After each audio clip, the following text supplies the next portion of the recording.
warahmatullahi wabarakatuh. Om Swastiastu, Namo Buddhaya, Salam Kebajikan Rahayu. Pada pertemuan kali ini kita akan membahas tentang Konvensi 51. Nama saya Musafir Nur Mujahid, NIM 13122000130. Nama saya Rizky Amanta Putra Santoso. NIM saya 13122000176. Saya Ramadhani Dwi Pangestu, NIM 13122000137. Saya Rizky Ardiansah, NIM saya 13122000160.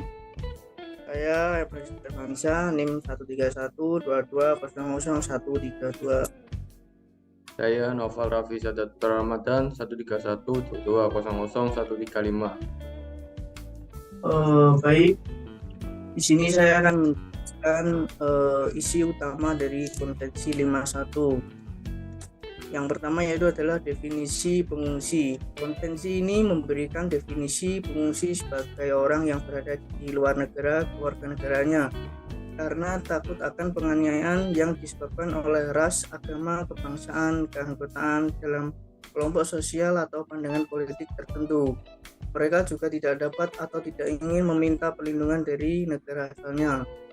Kemudian yang kedua, hak asasi manusia. Konvensi ini menetapkan hak dasar yang harus dilindungi, termasuk hak untuk tidak dipulangkan ke negara yang mengancam nyawa atau kebebasan mereka, hak untuk mendapatkan perlindungan dari penganiayaan, hak untuk mendapatkan akses ke pendidikan, rumah, layanan kesehatan, serta hak untuk bekerja. Yang ketiga yaitu tanggung jawab negara. Konvensi ini menetapkan tanggung jawab negara-negara dalam memberikan perlindungan dan bantuan kepada pengungsi. Negara-negara diwajibkan untuk memberikan akses ke pengadilan, prosedur pengungsi yang adil, dan perlindungan terhadap diskriminasi. Yang keempat yaitu ada non-diskriminasi, yaitu konvensi ini menegaskan prinsip non-diskriminasi yang melarang diskriminasi terhadap pengungsi yang berdasarkan ras, agama, kebangsaan, atau kelompok sosial. Konvensi 51 merujuk pada Konvensi tentang Status Pengungsi tahun 1951 yang diadopsi oleh Perserikatan Bangsa-Bangsa PBB. Konvensi ini menyediakan kerangka hukum internasional untuk melindungi hak-hak pengungsi dan memberikan pedoman tentang bagaimana negara-negara harus menangani situasi pengungsi. Dalam konteks Indonesia, analisis mengenai apakah Indonesia perlu melakukan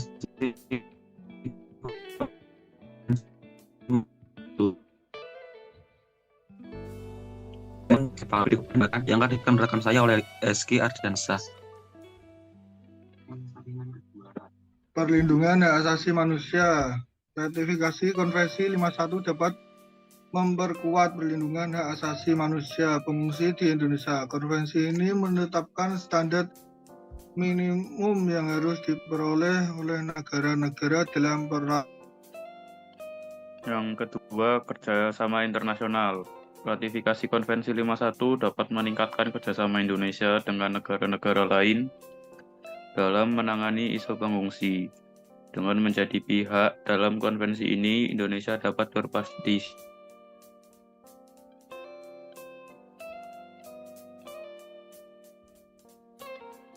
pengalaman serta pengetahuan dengan negara-negara lain. Dari pemaparan tersebut oleh kelompok kami akan disimpulkan oleh rekan kami Noval Raffi SPR, di mana di dalam konvensi ini memiliki kewajiban umum, yaitu tiap pengungsi mempunyai kewajiban pada negara di mana ia berada, yang mengharuskan terutama untuk menaati undang-undang serta peraturan-peraturan negara itu, dan juga tindakan-tindakan yang diambil untuk memelihara ketertiban umum. Lalu ada non-diskriminasi, di mana negara ke negara pihak akan menerapkan ketentuan-ketentuan konvensi ini pada para pengungsi tanpa diskriminasi mengenai ras, agama, atau negara asal.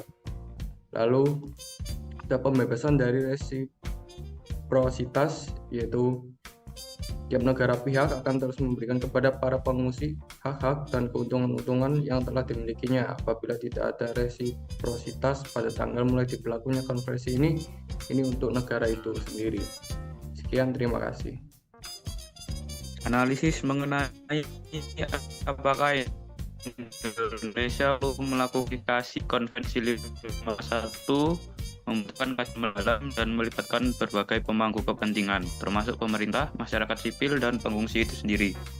Keputusan ratifikasi harus didasarkan pada evaluasi yang komprehensif dan mempertimbangkan kepentingan semua pihak yang terlibat. Sekian dari presentasi kami, maka presentasi ini akan ditutup oleh rekan saya Musofina. Sekian pemaparan dari kelompok kami, kurang lebihnya minta maaf. Wassalamualaikum warahmatullahi wabarakatuh.